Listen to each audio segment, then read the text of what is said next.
Assalamualaikum warahmatullahi wabarakatuh. Kembali lagi di channel Paris Project. Kali ini Paris Project akan menjelaskan materi tentang teks laporan hasil observasi.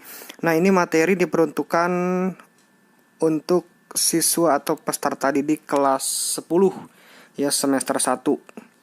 Baik, langsung saja kita simak bersama. Nah, jadi nantinya setelah kalian mendapatkan materi ini, diharapkan kalian akan mengetahui nanti pengertian, ciri-ciri, dan informasi dalam teks laporan hasil observasi. Jadi sebenarnya apa yang dimaksud dengan teks laporan hasil observasi, ciri-cirinya seperti apa, dan apa saja yang kalian dapat dari teks ini. Selanjutnya kalian juga bisa menafsirkan atau menginterpretasi teks ya, laporan hasil observasi. Kemudian kalian juga mampu menguasai nanti atau mengetahui struktur dan kaidah kebahasaan dari teks laporan hasil observasi. Dan yang keempat, kalian diharapkan mampu menyusun atau membuat secara individu atau berkelompok teks laporan hasil observasi. Lanjut. Nah, kita lihat dulu ciri dan pengertian ya, serta informasi dalam teks laporan hasil observasi.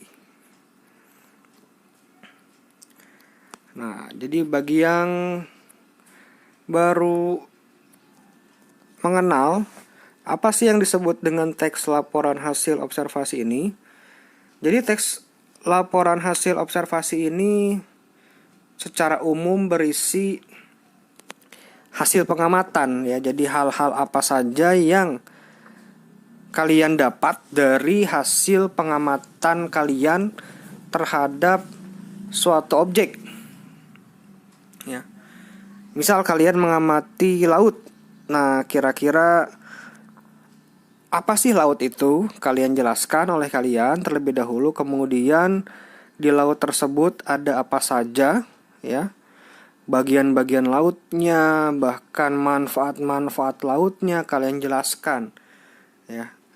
Jadi dari yang kalian amati, yang kalian indrai, itu kalian laporkan, kalian buat laporannya. Nah, itu yang disebut dengan teks laporan hasil observasi atau laporan pengamatan ya. Jadi hasil penginderaan kalian, yang kalian dengar, yang kalian lihat, yang kalian rasakan ya, dari objek tersebut kalian buat laporannya. Nah, ciri-cirinya dari teks laporan observasi ini, yang pertama, dia haruslah bersifat objektif atau apa adanya. Jadi yang kalian laporkan itu ya apa adanya. Jangan ditambah-tambahkan, apalagi berbohong. Misal kalian mengamati pulpen ya. Pulpen kan rata-rata bentuknya panjang. Nah, kalian berbohong, ada pulpen yang bentuknya lingkaran misal. Padahal pada kenyataannya tidak ada. Nah, itu tidak boleh kalian tuliskan dalam laporan observasi. Kemudian juga harus bersifat global, jadi menyeluruh yang kalian laporkan itu. Jangan cuma warnanya saja, misal mengamati pulpen. Pulpen itu hanya ada warna hitam, nah itu kan tidak menyeluruh. Karena pada kenyataannya setelah diamati lagi ternyata ada juga pulpen yang berwarna merah, ada yang warna biru. Nah, jadi global harus menyeluruh. Dan harus bersifat universal atau umum ya. Kemudian yang selanjutnya, ciri dari teks laporan observasi ini, objek yang dibahas itu haruslah objek tunggal. Jadi biar spesifik ya, satu objek saja, misal tadi pulpen saja.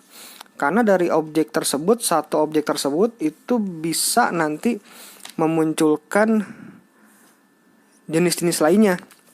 Misal ada pulpen yang tintanya gel misalnya. Nah, itu kan ada banyak jenisnya juga. Nah, baiknya ketika kalian membuat laporan observasi ini, objeknya tunggal. Misal burung misal. Nah, dari burung itu kan ada banyak lagi nanti jenisnya. Ya, jadi tunggal saja. Kalau kalian menjelaskan hewan itu kan terlalu banyak ya. Jadi baiknya objeknya tunggal. Dan selanjutnya ditulis secara lengkap dan sempurna. Maksudnya apa? Jadi dari objek yang kalian amati dan laporkan itu, kalian laporkannya jangan hanya dari satu sisi. Misal dari segi bentuk saja jangan. Kalian juga wajib melaporkan dari segi manfaatnya, seperti itu. Dan lain-lain. Nah, ini penting juga ditulisnya berdasarkan fakta. Jadi apa adanya tadi ya, sesuai dengan kondisi real. Kemudian ciri-ciri lain bisa juga diambil dari penelitian, ya, dari hasil penelitian, silakan boleh. Dan tidak mengandung prasangka atau sifatnya ini tidak berbentuk opini ya. Nah, kemudian juga ada yang disebut dengan ada kaitan berjenjang antara kelas dan subkelas. Contoh, kalian mengamati ada pohon mangga. Ya. Ada pohon mangga, nanti pohon mangga itu kan dibagi lagi.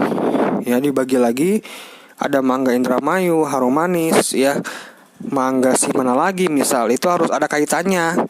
Kemudian kalian mengamati tumbuhan misal, tumbuhan berkeping 1, berkeping 2 misal, itu harus ada kaitannya antara subkelas dan kelas-kelas yang lainnya.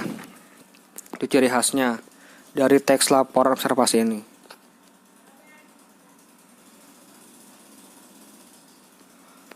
Nah, ini informasinya, informasi yang kalian dapat ketika kalian membaca atau membuat teks laporan ini pastinya haruslah bersifat fakta ya, faktual. Ya, dari objek yang diamati. Fakta tersebut tentunya menunjukkan kebenaran. Ya. Dan sulit untuk dibantahkan. Jadi, ini penting sekali membuat teks laporan ini. Mengapa harus fakta? Agar laporan yang kalian buat itu tidak mudah dipatahkan, kemudian diyakini kebenarannya.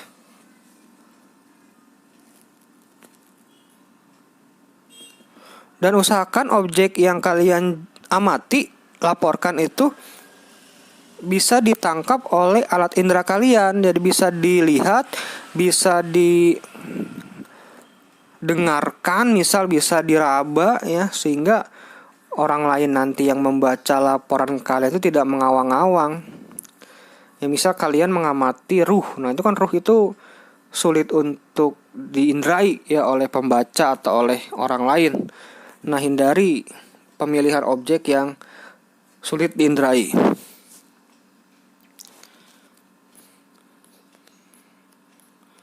Nah, untuk menafsirkan teks laporan observasi ya atau menginterpretasi itu bisa dengan cara meringkas ya sebuah teks laporan, dan juga dengan cara menyimpulkannya nanti sehingga kalian bisa paham ya seperti apa isi dari teks laporan observasi.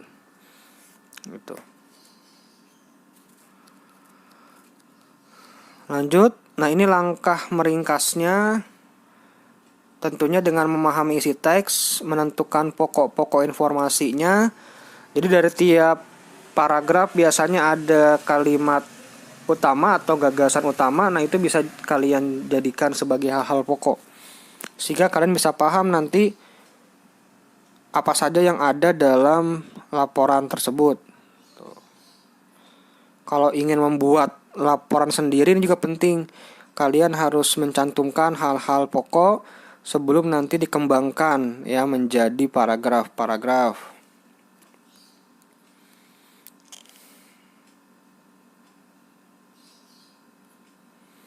Nah, dalam laporan observasi juga penting kalian membuat sebuah simpulan.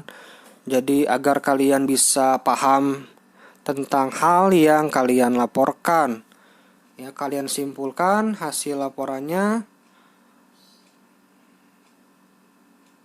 sesuai dengan apa yang kalian pahami, apa yang kalian talar, apa yang kalian indrai. Ya.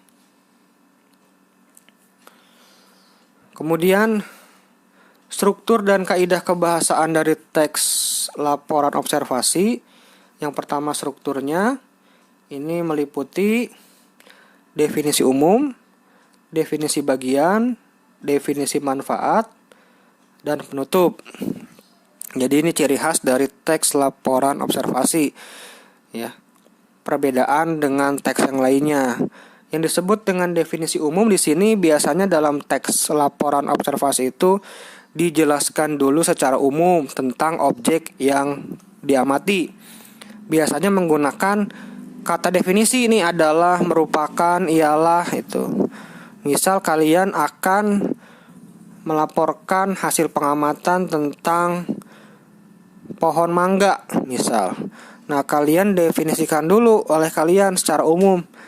Bisa melihat kamus, bisa melihat sumber-sumber dari buku ya tentang objek tersebut ya, agar keakuratannya tinggi ya. Misal mangga merupakan, jelaskan oleh kalian sesuai dengan data dari sumber yang ada, nama latinnya, sejarahnya itu masih masuk ke definisi umum. Kalian definisikan dulu ya. Ciri khasnya tadi menggunakan kata definisi. Iyalah, adalah itu. Mau menjelaskan tentang ikan, nah kalian definisikan dulu ya. Ikan adalah, ikan merupakan, nah itu definisi umum. Nah ini biasanya jadi bagian pembuka dari teks laporan hasil observasi. Setelah kalian definisikan secara umum, kemudian kalian definisikan bagian-bagian dari objek tersebut ya. Misal pohon mangga.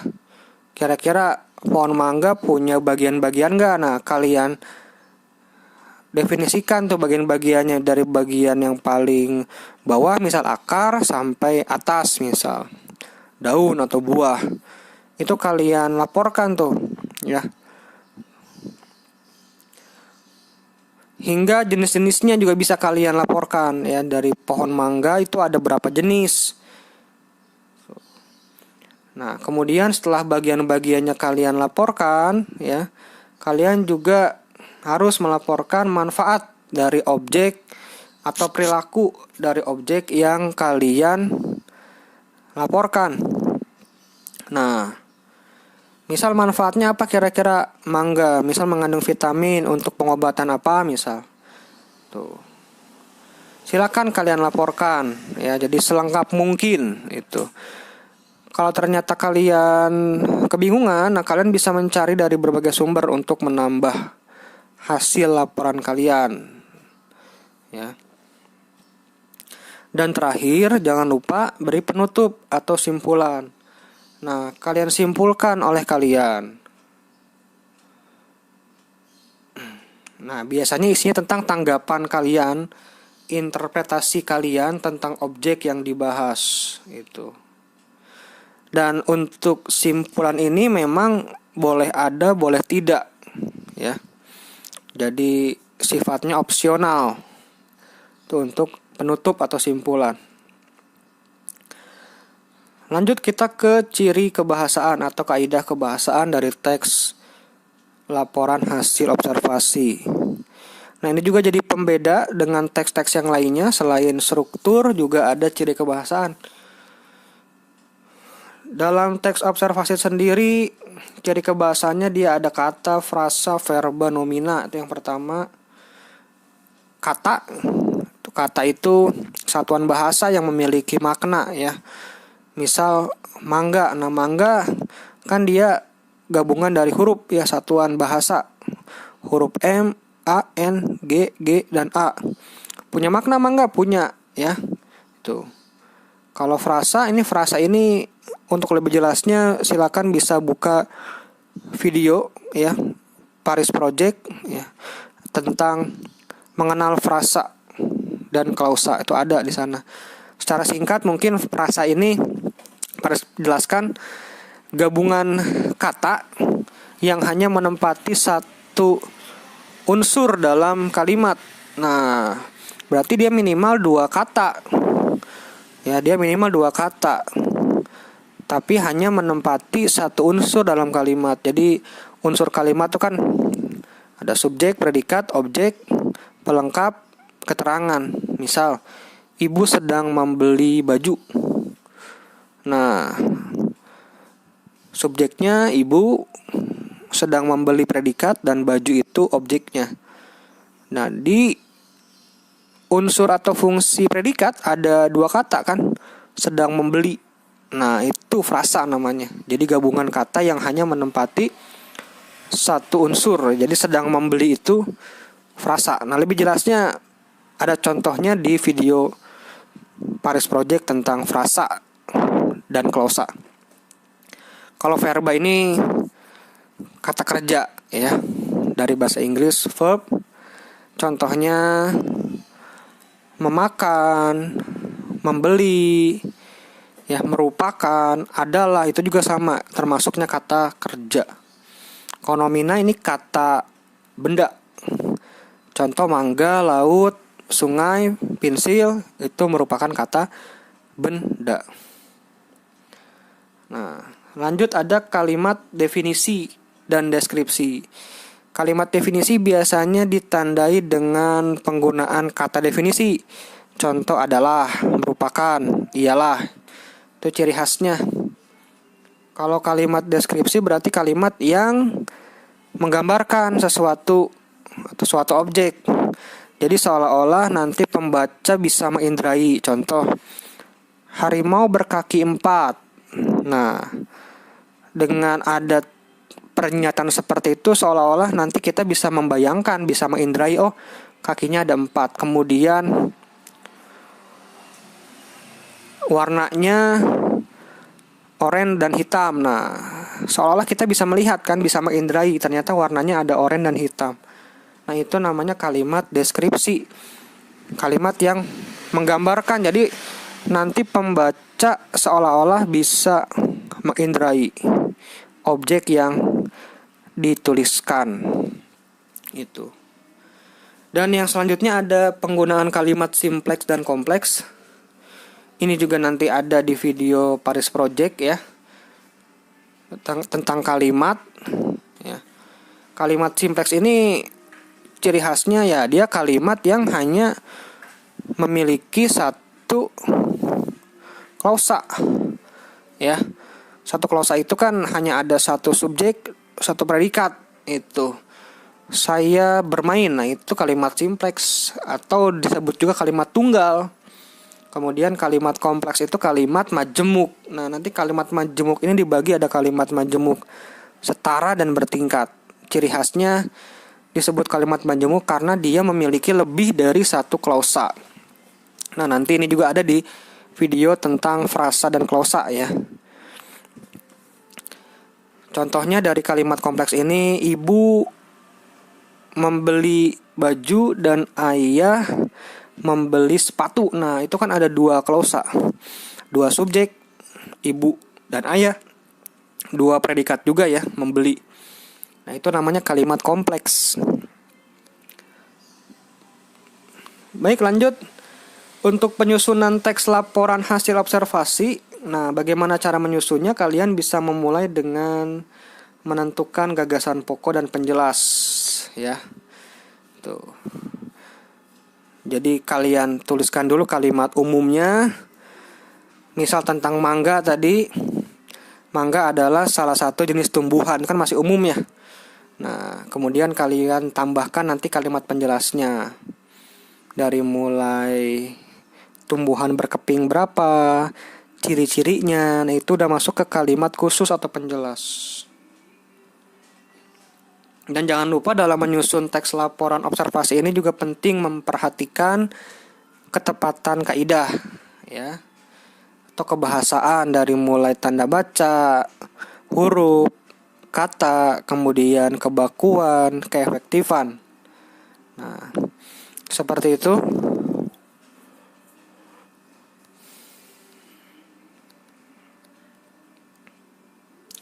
Nah, ini tipsnya Gagasan pokok dan gagasan penjelas dalam menyusun teks laporan observasi. Sebuah tulisan atau teks terdiri atas gagasan pokok. Nah, kalau kalian mau buat paragraf atau teks, penting adanya gagasan pokok. Ya. Nah, ini menjadi inti dari teks yang kalian buat. Jadi kalau kalian tidak membuat gagasan pokok atau gagasan penjelas atau kalimat utama di teks kalian, berarti nggak jelas inti dari teks kalian itu apa. Dan letak gagasan ini bisa di awal, bisa di akhir, ya bisa awal akhir, karena kan ada pola deduktif, induktif ya. Nah ini juga bisa kalian cari nanti membuat paragraf yang padu ya. Ada di video Paris Project ya, tentang padukah paragraf yang kamu buat, itu ada nanti di video-video, cari aja ada.